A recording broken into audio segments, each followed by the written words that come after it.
everybody. My dad thinks his podcast is amazing, so please subscribe, give it 5 stars or whatever, and maybe he'll finally stop talking about it. Anyways, welcome to Sobriety.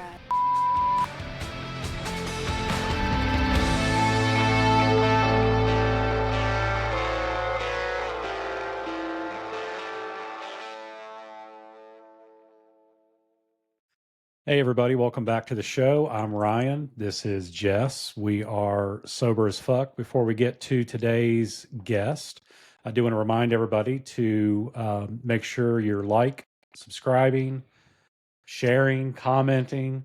We've actually opened up the podcast on all platforms. So even if Amazon, iHeart, there's a few I haven't even heard, but we're on literally all of them now. We don't have to list them anymore, Ryan. Yes, no list. Every platform you can think of, we're on it. Don't say 12 words when 2 words will do. Yes. Thank you. I feel so official with these microphones. It's kind of professional and shit. Look at us. We're coming up in the world. If you're a fan of Saturday Night Live, I did make a little joke before this. And we apologize if sound goes in and out. We act like we know what we're doing, but we're still just babies in all this. So I told Ryan, I said, when you're talking into the microphone, just envision Anna Gostar and who is whether it doesn't matter. Yeah, it doesn't matter. But it's Molly Shannon.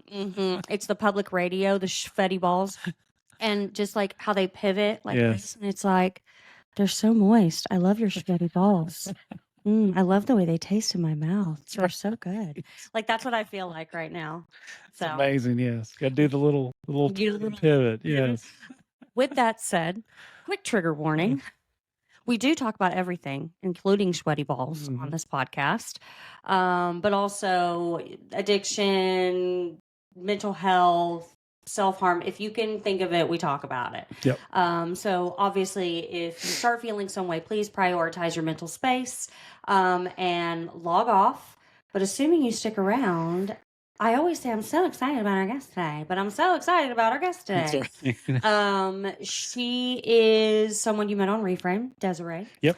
And she works in the mental health space. And for anybody who has listened to our podcast or anyone who is listening, though we are both sober as fuck, my main point of subject is mental health because that's really where I struggle a lot. So she works in mental health medicine. Yes. She used to work in detox. My brother works in a hospital doing intake for detox in Dallas. So this is going to be a really good one. I'm excited about it. I am too. So anything else you want to say about this person, this woman, this... That's right. No, I've known her for almost 2.5 years. We've known each other through Reframe and Instagram, which is really cool because we've kind of grown up together in our sobriety, which is really neat. But yeah, she's got a good follow on Instagram. If you want to check her out, she'll give her handle before we leave. And let's welcome Desiree Coz. Hi, Desiree. How are you? Good. Happy to be here. We're glad to have you on finally. I so know. I'm going to say you captured my heart when we were doing our little sound check because of the girl moment. I had my peel off lip stain on, which if you know, you know, and I was peeling it off and making these faces. And the first thing you said was, I totally feel that peel off lip stain. I have braces, and when I went to peel it off, I accidentally sucked it in, and I thought, oh my God, it's going to stay in my braces. I'm going to look like I'm chewing on blood or something on this podcast. So, the girls understand. I definitely relate. One wrong move with those, and it looks like a bloodbath. That's right. Over. I know the first time. It's like an episode of Ed Gein. He was like, what the fuck is that? And I said, it's not going to be this dark. And he's like, I think you got the wrong color. Trust the process. Those are truly Right. trust the process. That's right. Well, Desiree, it's great to finally have you on the show. And so let's kind of just get started and talk about your destination, your journey through sobriety. What was it that really changed your relationship with alcohol? I would say of course, it was a lot of things, but I think the biggest thing was reaching a point where, I was a solo drinker. That was really like my MO towards the end of my drinking. Didn't really involve anyone else, and I liked it that way. I didn't have to deal with any drunk people and their mess. So I think reaching a point where I realized this is what I've grown up with. And if I don't change, not only for myself to have, like, I was miserable, I was super depressed, but if I don't change myself now, I will probably not meet someone that is the type of person I'd like to meet, to be the type of father, type of husband that I would hopefully want. And same for children, as a child raised by two parents struggling with addiction, it's been big on my heart. That's why I got into mental health. That's why I've been through therapy myself. And I'm big on advocating is, I don't want to be repeating the cycles that I've worked so hard to break. And I think there's always been some sort of calling in me, knowing like I'm going to be the cycle breaker in my family, but I didn't necessarily think it would be through the route of alcohol. I really started hating drinking when I first drank. I didn't like how it made me feel. I was always kind of a smoker. I was more of a pothead. So when I started drinking, it really was for fun. But after some time, intolerance, I think genetically, I'm just predisposed to, I can tolerate 5 to 7 pretty easily, where most people are like, that's a lot. And, once you start going to those realms of realizing, oh, not everyone drinks as much, or can tolerate as much, it really kind of, like I said, there was always something in me saying like, you've got to change, you've got to do something, or something's going to happen, whether it's your health, safety, quality of life, whatever it is. So yeah. I feel that.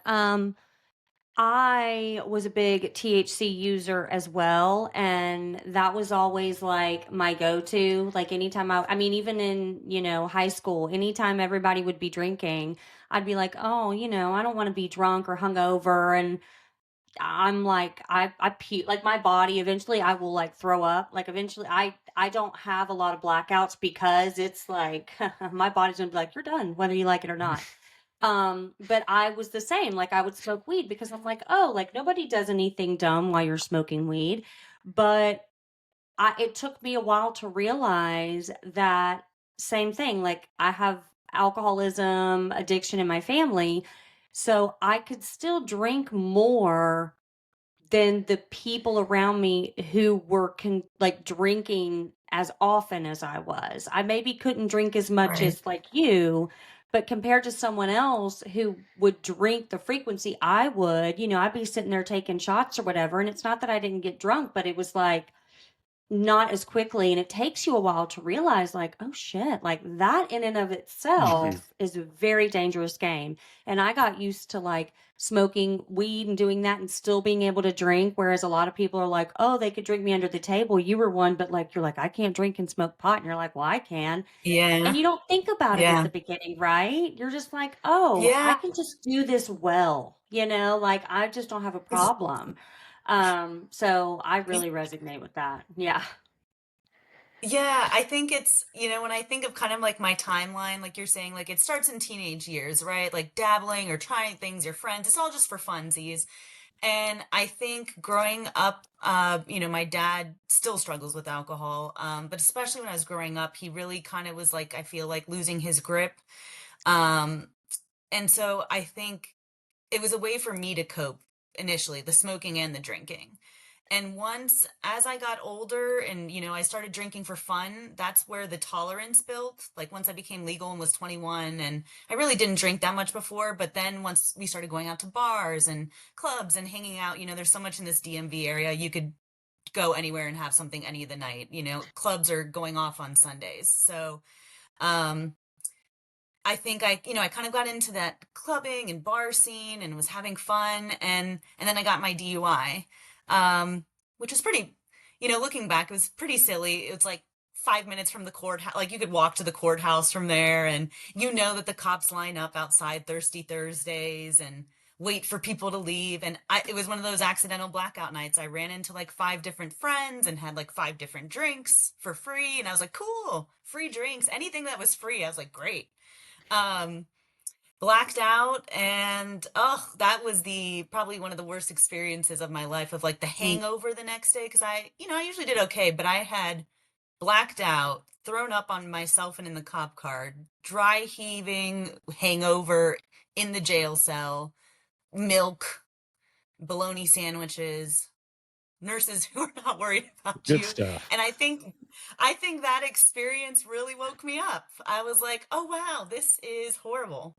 But even just the DUI, the night in jail, like that really wasn't enough for me. At that point that I got in trouble was the point that really alcohol, my intake was just going up so much.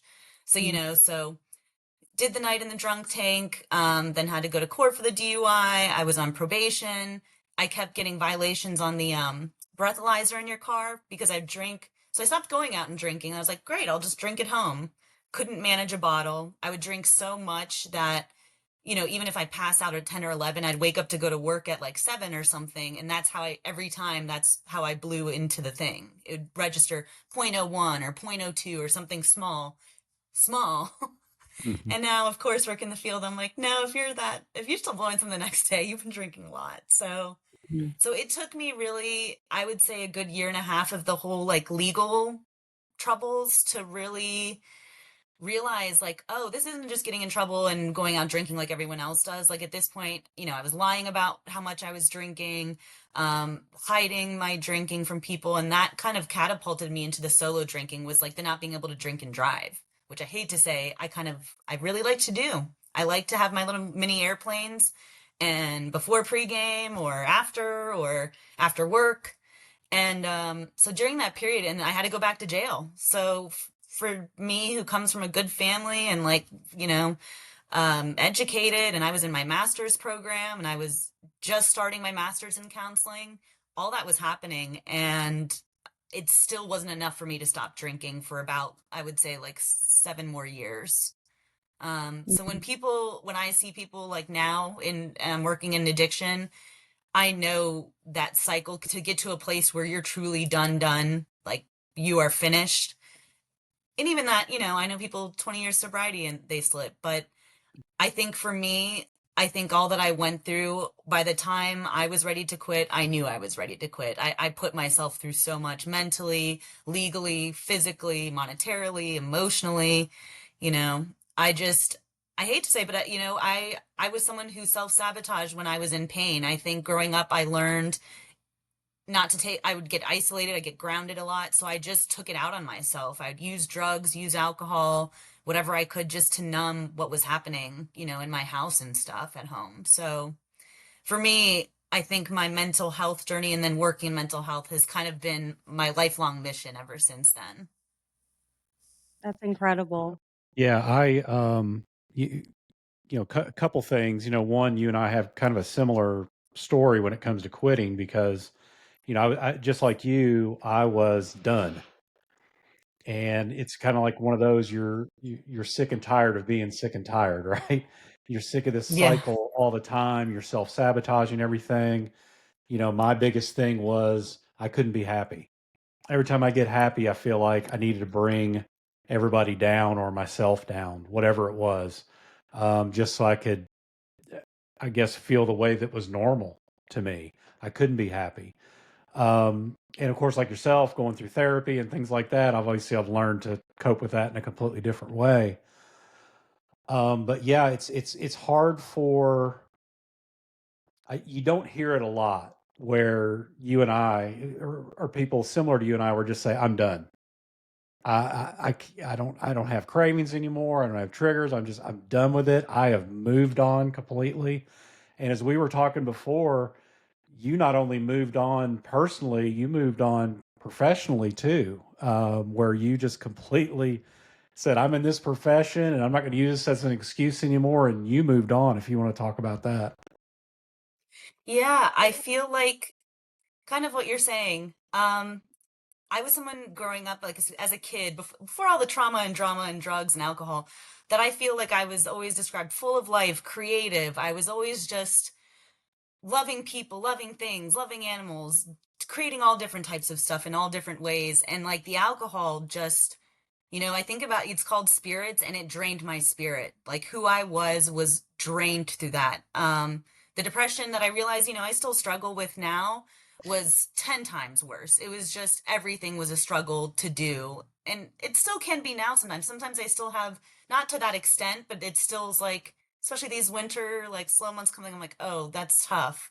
But I think one part of my journey that I shared early in Reframe, and it was kind of one of my early connections with Jessica, who shared that she had been a special education teacher. I had gotten into teaching. So timeline wise, I got my DUI as I started my master's for counseling. I got into counseling and I was still drinking, and I was like, well, I can do all the other stuff. I can do kids, any trauma, all that other stuff, but I just won't touch on alcohol and drugs. And then I got to the end and I graduate and I'm like, all these opportunities that I miss, that there's limited pickings at some point for what I'm trying to do. And even with kids, I was like, I'm a little worn out. Let me see about switching things up. So I get my master's degree in counseling, and I was like, I'm not ready yet. So I was like, let me see, what can I do with kids that's still kind of, helping, and in that kind of, and my stepmom, my whole family on my stepmom's side of the family teaches, her sister, my grandma, all of them. And she was like, why don't you try being like a teacher's aide or something? So that's how I started into teaching and love working with kids. I was a nanny, all through my master's program and, most of growing up. So I've always loved working with kids. And then I got into special education and I loved that too. I loved working with kids with autism and different learning disabilities and different learning styles. It was great. So then unfortunately COVID hit by the time I wanted to become a teacher. So 2019 was the start of my teaching. And by 5 years, I was completely burned out and drained and done. And I think a huge factor was COVID happening. I had kindergarten in 6th grade my first year. And then we came back in person by the end. So 6th grade was cool, but kindergarten online and then having them in person, never being around other kids, it was tough. Behaviors were tough. The school I was at was tough.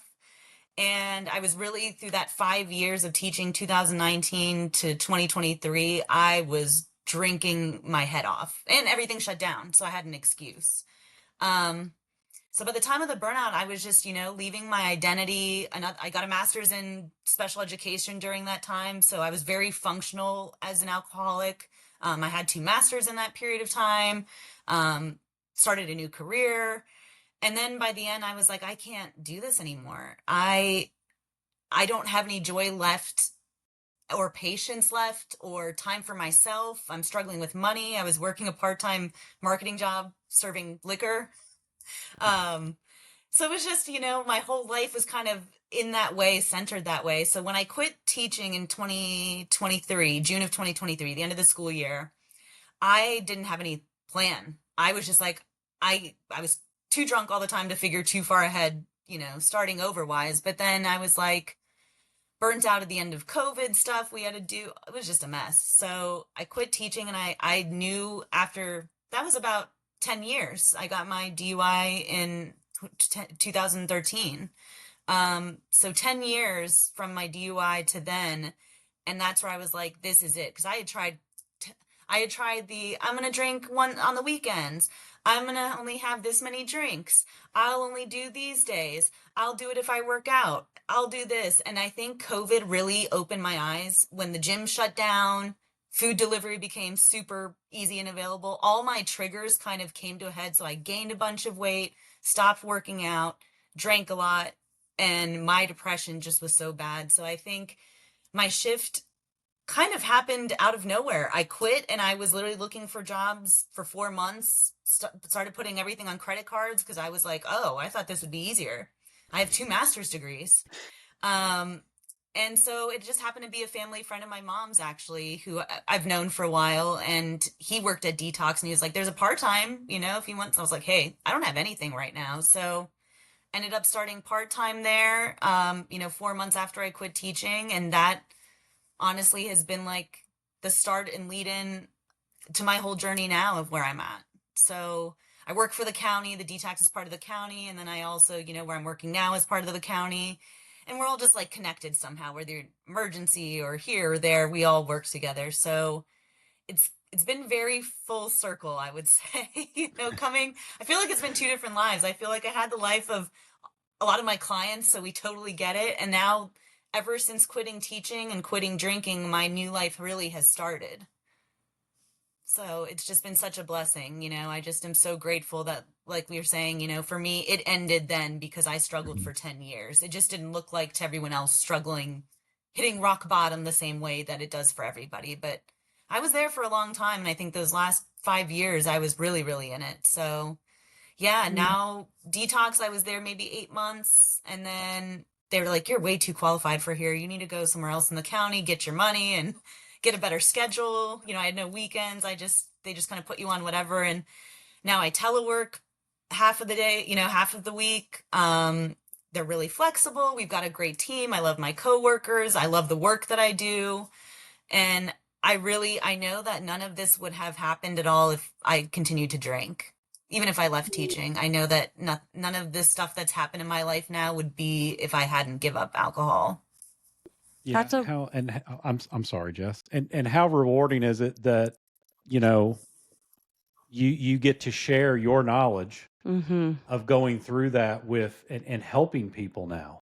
I mean, not only is it helping them, but I'd say in some instance, it's probably it's helped you as well. Oh, to get to yeah. where you're at today. Oh, yeah. I mean, and we talked Yeah. about this a little bit before the show, is not everybody, but a huge majority of people who are in sobriety, whether it be in a career or volunteering or doing something like this podcast, because you don't work in a recovery field, Right.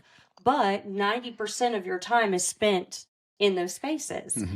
It's giving back, right? It is, we said they hold you accountable too, because you're helping people and in turn they're helping you. And I love how you said before the show, that, a lot of the people will be like, you'll be saying like, oh my gosh, I've had a hard week, or, something's going on or whatever. And they'll say, have you gone to a meeting? And you're the one normally saying like, you need to get to a meeting, you need to do this, you need to go here, you need to make this phone call.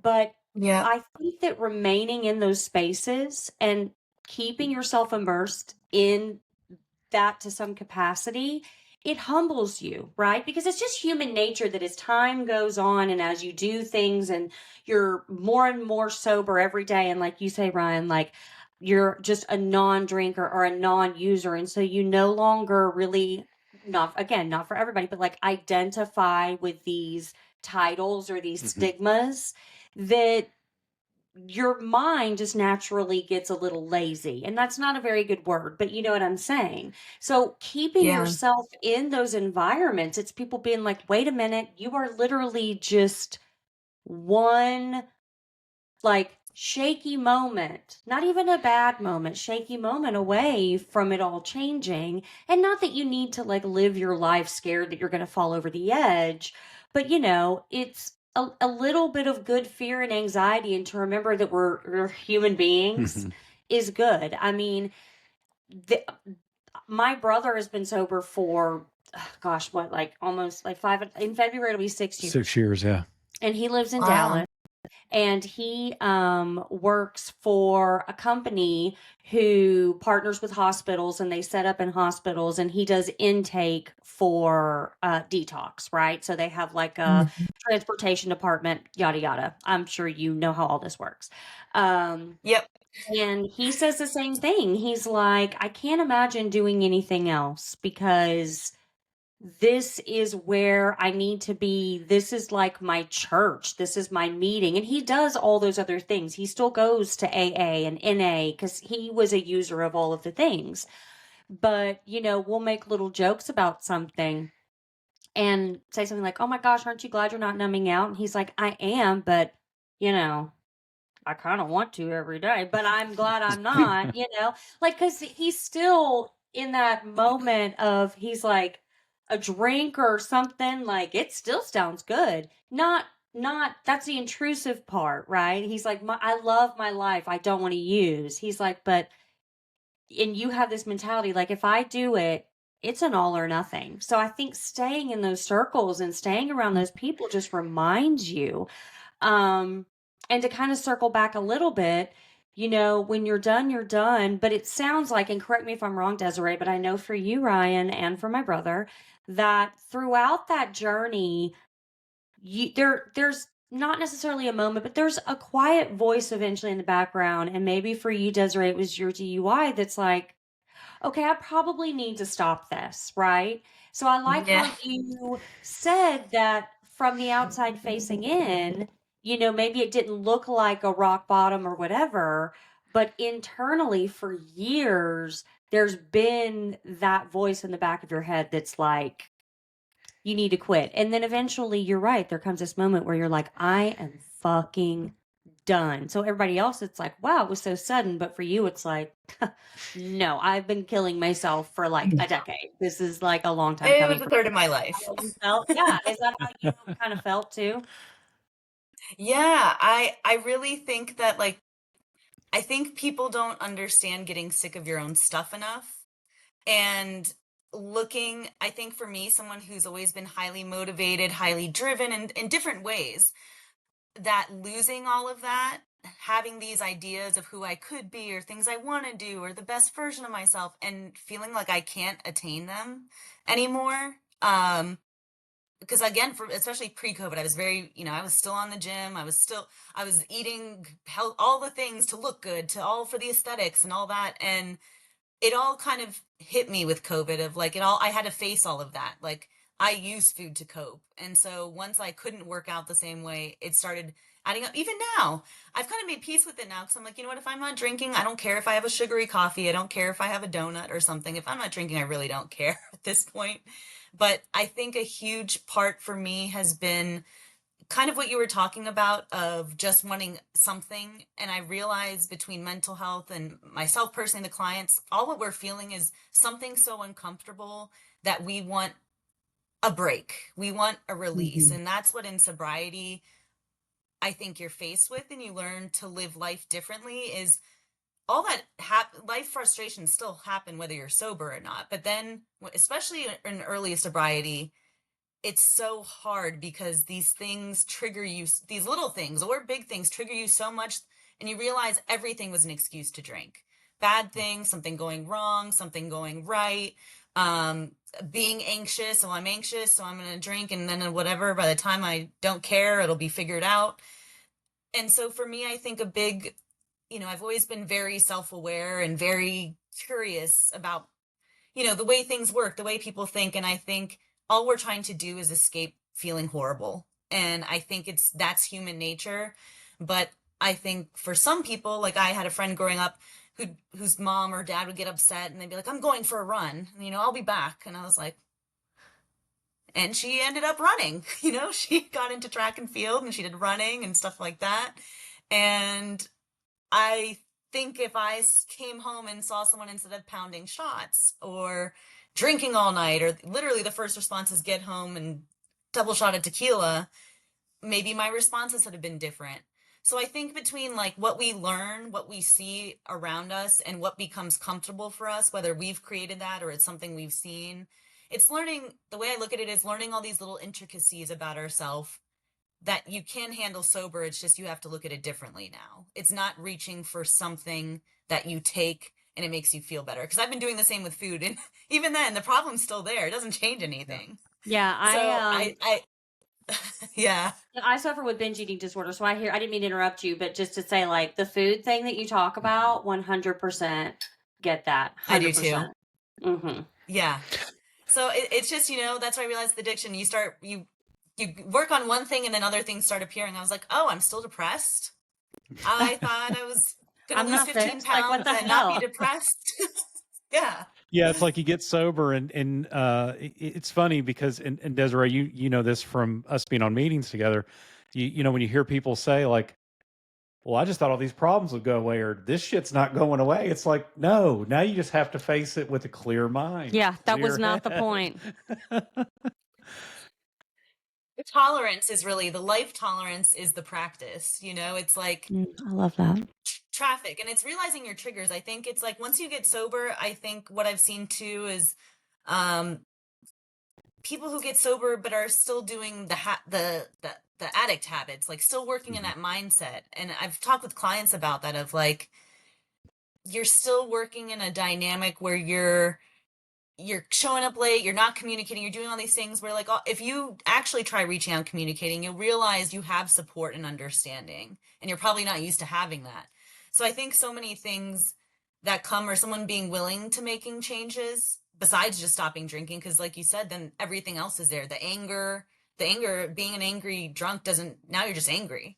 So it's like, Mm-hmm. what do you do with that? How do you change that? How do you work on that? And that's kind of the kind of person I realize that I am, and that I've been, and now being sober, it's just come out a lot more. I'm excited by people who want to work on themselves, who are challenging themselves, and it inspires me, because there's times I get a little complacent. I can get a little complacent in my sobriety, and it just takes seeing other people involved or doing something to remind me that there's always more you can be doing and chasing that you want, not stuff that you have to be doing, but things that you really want out of life. So I think for me, just sobriety has been the door to all the things. I just recently purchased a condo, which is my first property, and that's Congratulations. That's thank huge. you. It's been a crazy, crazy experience. The market here is sickening. You're Yeah, I'm talking sure. I think it is one bed, one everywhere. bath, one bed, Oh one yeah, bath but for like there three it's hundred like thousand insane. It's like dollars. it's almost like New York there Yeah. now. Yeah. It's bad, but like I think something that's come along with that, I've also realized in sobriety, is like a little sense of control, and I'm like, I didn't realize I had a little control stuff, but at least when I was drinking, that was my control, because I could control how out of touch do I want to be? Like, do I want to just like relieve myself of a little stress, or am I really trying to black out and not think about anything that's going on or hear from anyone? And so when you quit drinking, for me, now I'm like, what do I do with this control that I have? And so now I find myself sometimes, being a little perfectionistic and going to the other extreme, because I feel like I'm making up for lost time. I was telling my friends, it's like I feel like I just started life in the last 2 years. I'd say especially in the last year. I feel like the first year was a lot of just healing and focusing on healing and keeping myself safe and not being triggered because it was too much to feel all that. And now, like in the second year, it's more like seeking joy, seeking the things more longevity wise, the things that I couldn't think so far in the future or didn't really want to think about, that now I'm like, all these things are happening and I can't believe it. I still am, part of me Yeah. is like, I I can feel have a like second place. year is really when you do the inner work on yourself. First year you're just Yeah. trying to, like get to that mark, get to that mark. And then it's just like, okay, shit, I hit that mark. Now what? Yeah. And then that's when you really get into it. Since you're with Reframe, how has another thing we're similar about is we're isolated drinkers, right? So we just enjoyed kind of being alone and drinking, and we were fine. How have you, since becoming sober, what has community meant to you, and how has that changed from where you were isolated before to now? Or are you doing more things with friends, going out, things like that? How's all that changed for you? Well, Reframe, first and foremost, was the catalyst for me getting sober. I have also came up a lot of social anxiety now that I don't drink. I'm like, oh, I'm scared of people, I guess, unless I'm drinking. Just initially, and then I get warmed up and I'm okay. I'm an extroverted introvert, but initially just the thought of going out and all that. So Reframe really was the greatest tool for me to be able to join online. You can start anonymous, no pick, nothing. You can just sneak in there and just listen. And so in the beginning, the first week or two, I was going to meetings a couple times a day, almost every day. And that truly, I think the community, hearing other people, seeing other people, God, the stories people share, you think you're alone in your little world, and someone shares something, you're like, oh my God, I got it so good right now. Why am I complaining? I fell in love with the community, and I think that's truly what saved me. Because I felt so alone.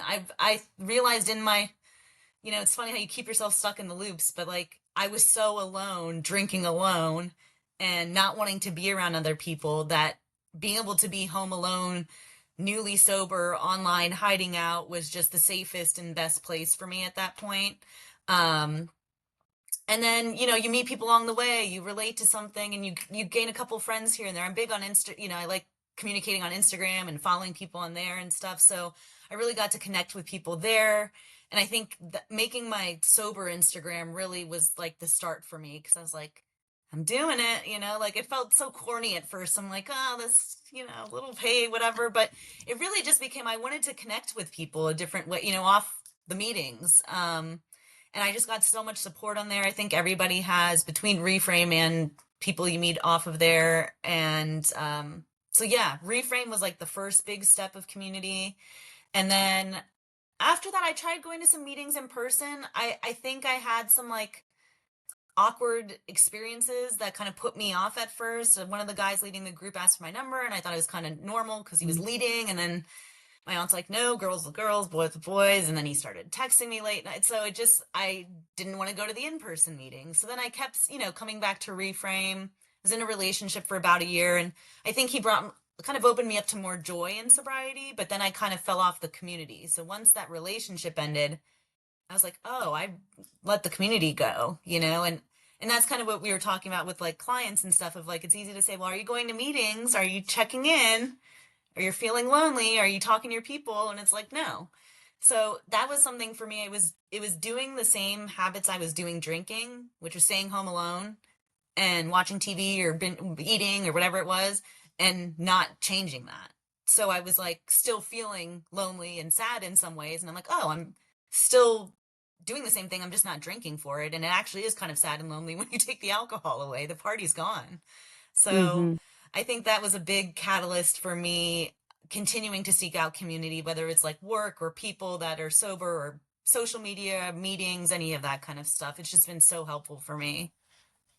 Yeah, and what I hear you say a lot too, and I do want to point this out for anybody listening, is you continue to put yourself in different environments, different situations. Like, I think a lot of people, and we're getting better about it now because it's not just this one size fits all, but it's still very early. Like, people are just now sort of opening their minds to different ways of getting sober, different types of like meetings, a big majority of people still just, think, well, AA is the only place to go. And, any program that you do, anything that you do is good, right? If you work it. But, you went to the in-person meetings and that didn't end up so great. So then you pivot, right? It's like, and this is not just in relation to sobriety. This is life, right? Is we even tell our daughter, the success looks like failing over and over and over and over and over again. As long as you're trying something different, as long as you're like learning from an experience and you're like, well, that didn't fucking work, so I'm not going to do that again, so I'm going to tweak it to do this. And you literally repeat that pattern a million times until finally you're like, oh, this feels good. And I think that's difficult for a lot of people, because to go back to what you were saying as far as life tolerance, like, I love that phrase because it's true. Nothing is all good or all bad. So you have to learn how to tolerate things, how to allow yourself to feel. And in society in general, we sort of embed in people that you're never supposed to feel anything other than just good. It's like the toxic positivity. And that can be really tricky in the beginning of sobriety too, because you do talk about being grateful and you talk about like not holding on to anger, and like an amends step is more for you so that you can let go of those things. And all of that is wonderful. But it can be difficult to overflow into toxic positivity as well, because, pain, discomfort is a way for your body. I mean, on a true like medical level, on a science level, telling you that something is disrupted. It doesn't always mean that something is wrong. It doesn't mean that something like detrimental is happening. It just means there's something that you kind of need to pay attention to. And so with anything, with binge eating disorder, with really any eating disorder, any mental health issue, any sort of addiction, all of it, it's your way to numb something out. And when you numb that out and you ignore it, it doesn't make it go away. It actually makes it fester. And so something that I have seen is early in sobriety. Like you hit that pink cloud where you're like, oh my gosh, everything is wonderful. It's like a honeymoon phase. But then when that initial spark goes away and you're flooded with all of these feelings, I saw it with you a lot too, Ryan, where like you went through this phase where you were just always in a bad mood, right?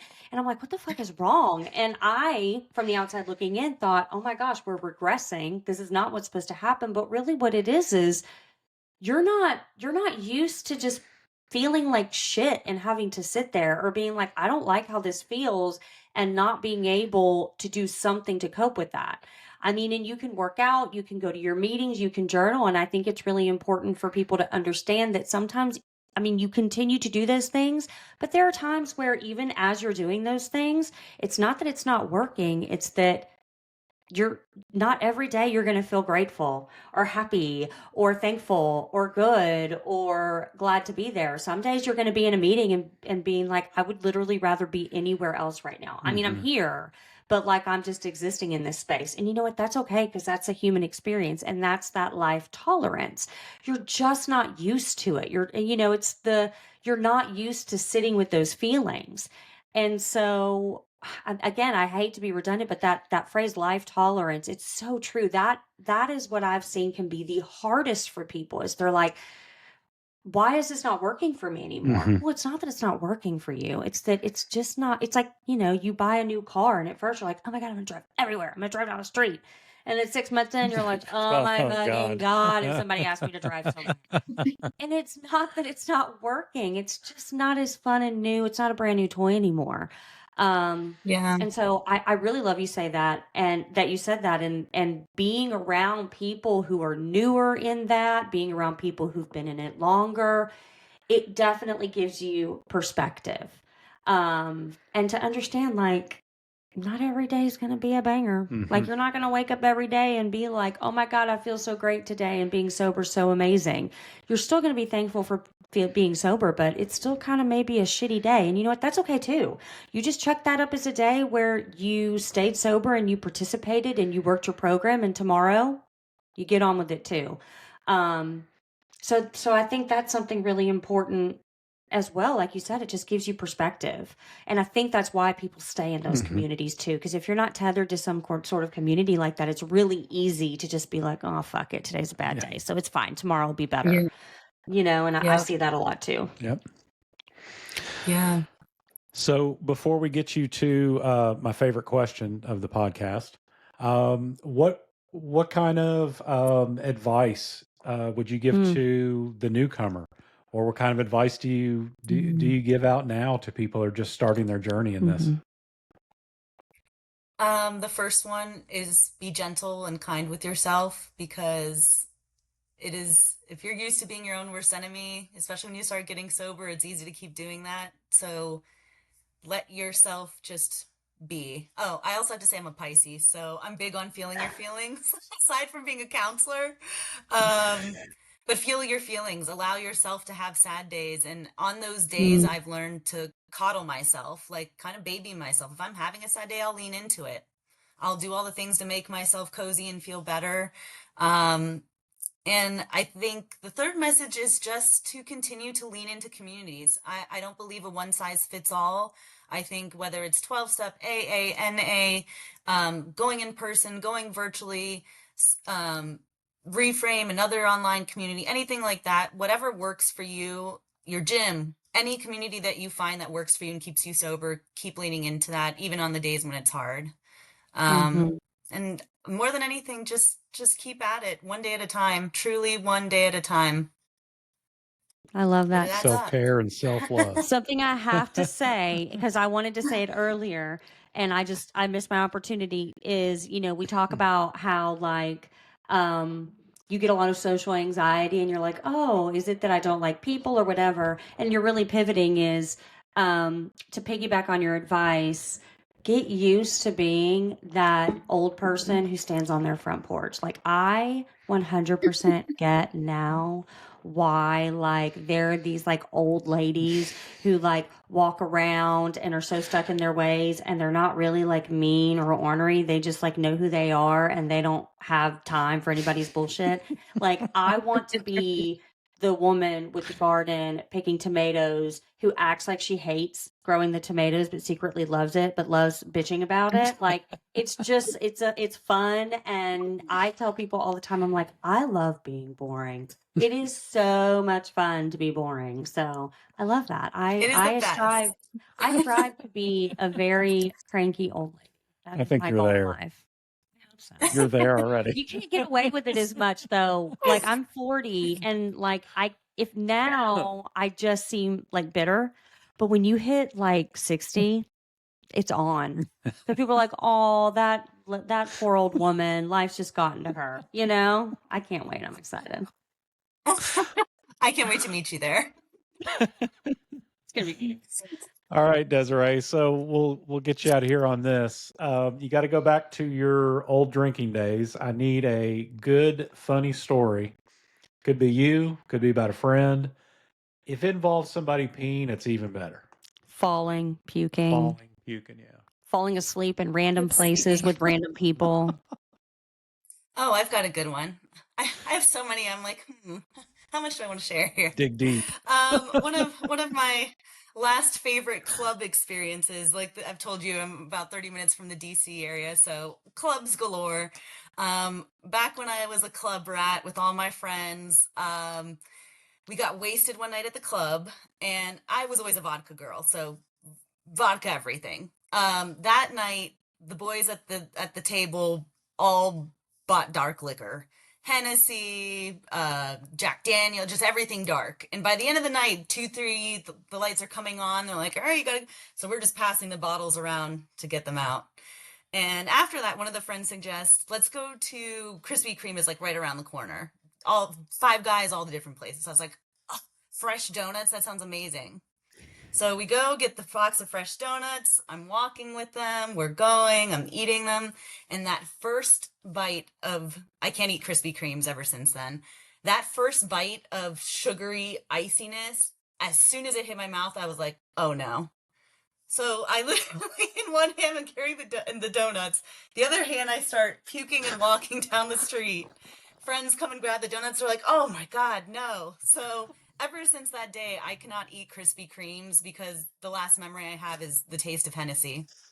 So to this day, no dark Friends liquor like, for me. save the donuts. Save the donuts. That's Yeah, right, Greg. literally, they weren't worried about me. They were like, Don't you dare ma'am, get fucking away let from the her puke on the donuts. donuts. That sounds like me and So McDonald's chicken nuggets. I'm the same way. I can't even smell them. They make me sick just thinking about it. Oh, yeah, love donuts, but I can't do Krispy Kreme anymore. Sorry, Krispy Kreme. No Krispy Kreme. That's great. I love a good puke story. I have lots of good puke stories, so I always appreciate You know what's others crazy? who do. I've never had one since I quit drinking. They're all gone now. Funny how that happens. I know. well, Desiree, thank you so much for coming on with us. Greatly appreciate it. It was so great talking with you. Catching up. And I absolutely adore what you're doing in the space. I think it's absolutely phenomenal. Thank you so much. We need more Thank people like you. you. You really are helping people and saving lives and giving back, and the work you do is incredible. Thank you so much. And same to you guys. It's great to have this podcast just to put out there as much good things about sobriety as we can. Agreed. Absolutely. Thanks, Desiree. We'll talk to you very soon. Thank Bye. you.